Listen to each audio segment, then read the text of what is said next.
Hey everyone, and welcome back to the channel. Today we be diving into a matchup that has been debated in comic book shops and online forums for years. Deadpool versus Spider-Man. Who would actually win in a fight?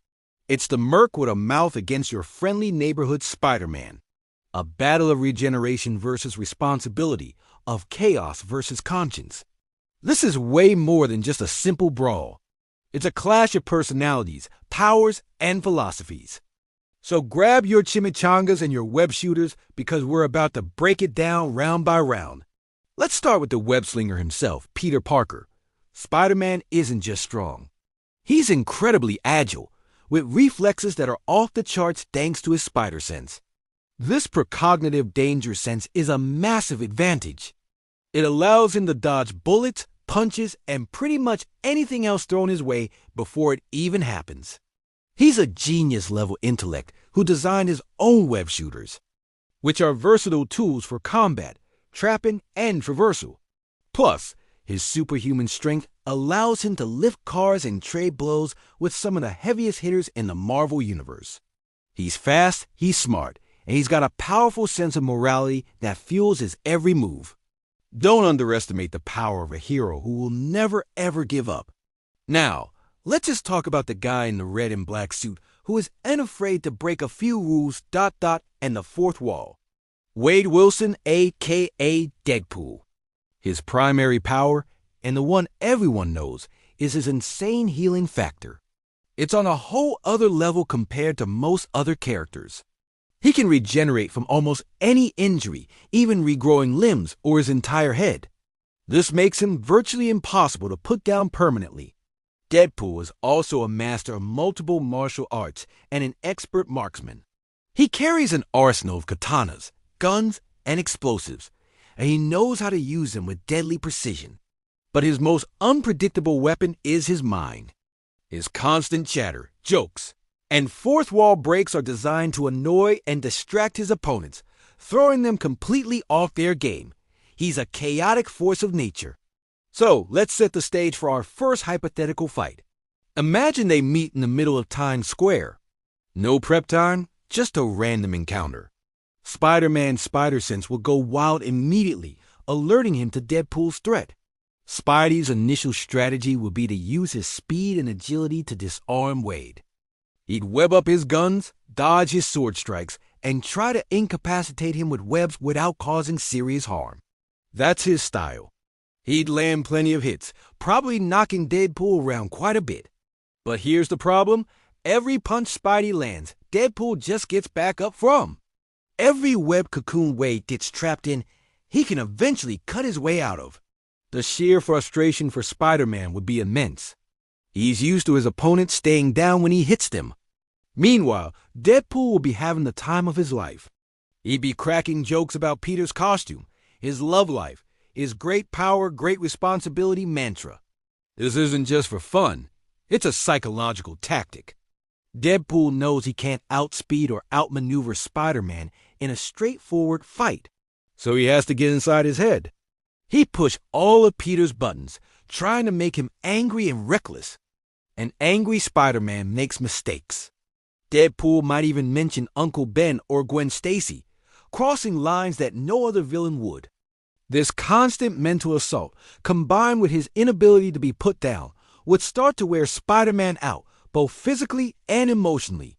In this first scenario, I'd have to say it's a stalemate, leaning towards a technical win for Deadpool. Why? Because Spider-Man's goal would be to stop Deadpool, to incapacitate him. Deadpool's goal is just to fight and have fun. Spider-Man can't kill him, and he'd eventually realize that webbing him up is only a temporary solution.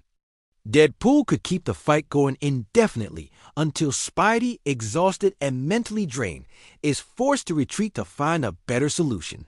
So, while Spider-Man might win the physical battle in terms of skill, he can't achieve his objective. Deadpool, on the other hand, gets exactly what he wants: a chaotic, endless fight.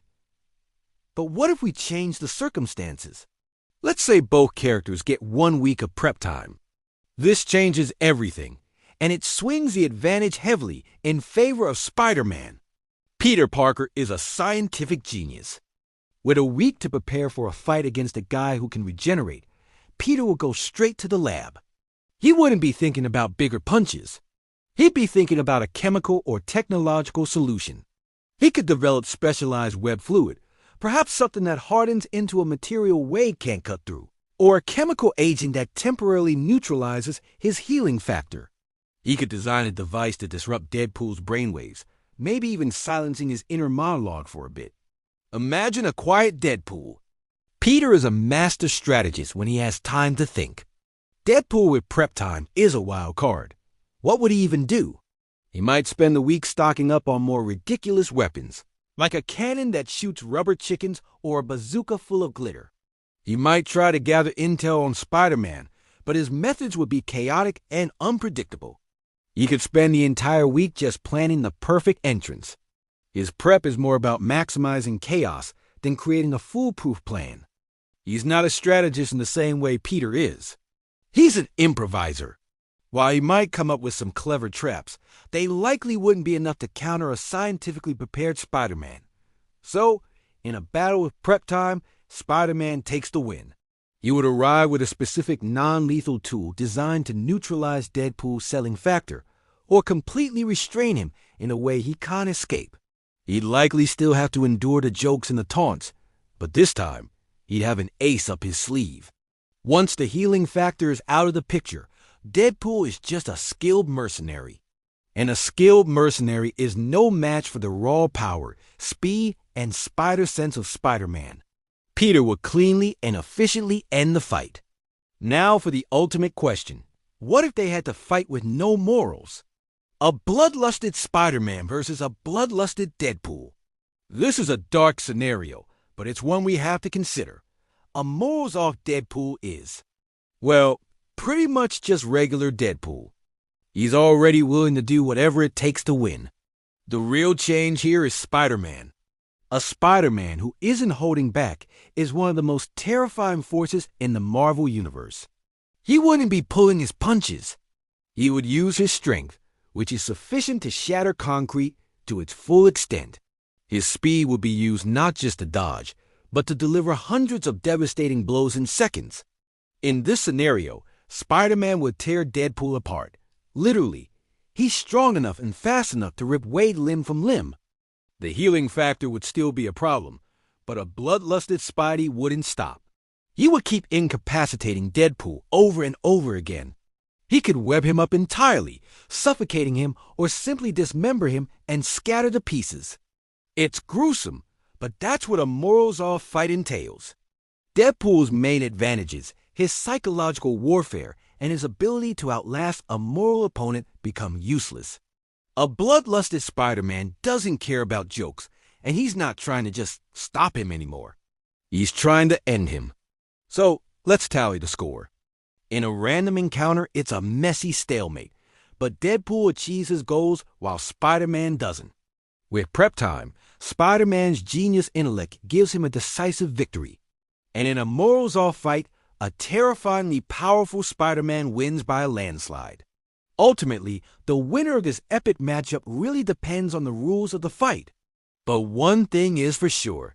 It will be one of the most entertaining, chaotic, and quote-worthy battles in comic book history.